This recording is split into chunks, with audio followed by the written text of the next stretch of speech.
বাঙালিদের পছন্দের খাবারগুলির মধ্যে আলু পোস্ত হলো খুবই জনপ্রিয় একটি রেসিপি। এই রেসিপিটি করতে সময় যেমন কম লাগে, খেতেও তেমন ভীষণ ভালো লাগে। বিশেষ করে ডালের সঙ্গে এই রেসিপিটি খুব ভালো লাগে।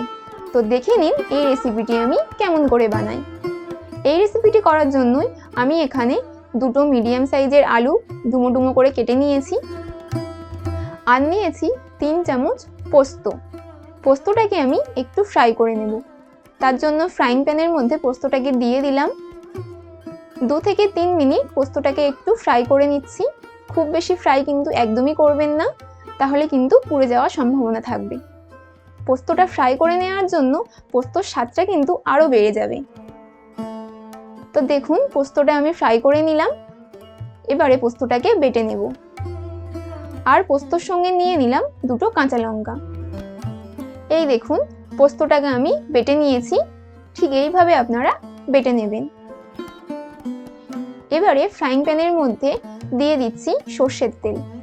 আপনারা কিন্তু অবশ্যই আলু পোস্ত সর্ষের তেলে করার চেষ্টা করবেন, কারণ আলু পোস্ত সর্ষের তেলে করলে আলু পোস্ত খেতে কিন্তু ভীষণ ভালো লাগবে।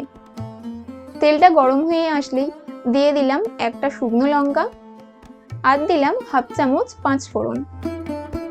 ফোড়নটা একটু নাড়াচাড়া করে নিচ্ছি।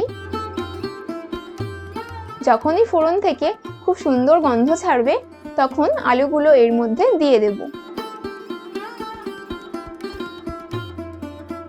দেখুন আলুগুলো দিয়ে দিলাম। আমি আলুগুলো ডুমো ডুমো করে কেটেছি। আপনারা চাইলে আপনাদের পছন্দ অনুযায়ী একটু ছোট বা বড় করেও কাটতে পারেন। এবারে আলুগুলো ভালো করে নাড়াচাড়া করে নিচ্ছি। একটু নাড়াচাড়া করার পরে আলুর মধ্যে দিয়ে দিচ্ছি স্বাদ মতো নুন, আর দিচ্ছি সামান্য পরিমাণে একটু হলুদ গুঁড়ো। এই রেসিপিটি কিন্তু একটু দেখতে সাদা সাদা হবে, তাই খুব বেশি হলুদ দেওয়ার একদমই দরকার নেই। তাই আমি সামান্য পরিমাণে একটু হলুদ গুঁড়ো ব্যবহার করলাম। এবারে আলুটাকে আমি 2 থেকে 3 মিনিট একটু ফ্রাই করে নেব। খুব বেশি ভাজার একদমই দরকার নেই। দেখুন মোটামুটি একটু ভাজা হয়ে গেছে। এই অবস্থাতে আমি আলুর মধ্যে দিয়ে দেব পরিমাণ মতো জল। জলটা দেওয়ার সময় অবশ্যই আপনারা বুঝে দেবেন। যে জলটা আমরা দেব সেই জলটা কিন্তু পুরোটাই আলুর সঙ্গে শুকিয়ে যাবে।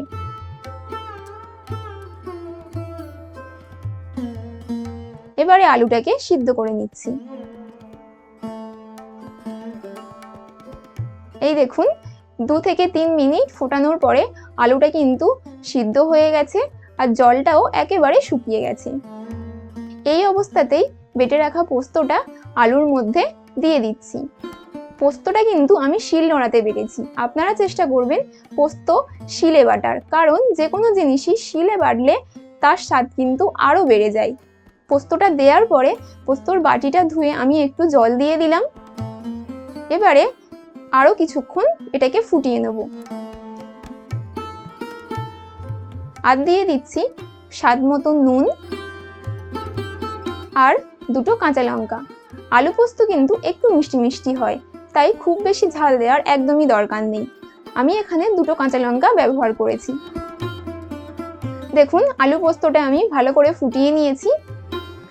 এবারে সবশেষে আমি দিয়ে দিচ্ছি সামান্য পরিমাণে একটু চিনি। চিনিটা দেওয়ার পরে আবারও একটু নেড়ে নিলাম। সবশেষে উপর দিয়ে দিয়ে দিচ্ছি 1 চামচ সর্ষের তেল, কারণ আলু পোস্ততে যদি এই সর্ষের তেলটা না দেওয়া হয় তাহলে কিন্তু আলু পোস্তটা একেবারেই অসম্পূর্ণ থেকে যায়। তো আপনারা অবশ্যই এই সর্ষের তেলটা ব্যবহার করবেন। তো আপনারা বাড়িতে অবশ্যই এই রেসিপিটি ট্রাই করবেন, আর আমাকে জানাবেন এই রেসিপিটি আপনাদের কেমন লাগলো। আর নতুন কোনো রেসিপি দেখতে চাইলে আমাকে অবশ্যই কমেন্ট করে জানাবেন। তো দেখুন এই আলু পোস্ত দেখতে কতটা সুন্দর হয়েছে, আর নিশ্চয়ই বুঝতে পারছেন খেতে কতটা ভালো হবে। তো আপনারা বাড়িতে অবশ্যই ট্রাই করবেন। আজকের রেসিপি এই পর্যন্ত। দেখা হবে আবার নতুন কোনো রেসিপি নিয়ে। আমি স্যারের পুচকু ম্যাডাম, আপনারা দেখছিলেন পুচকু ম্যাডামের রান্নাঘর।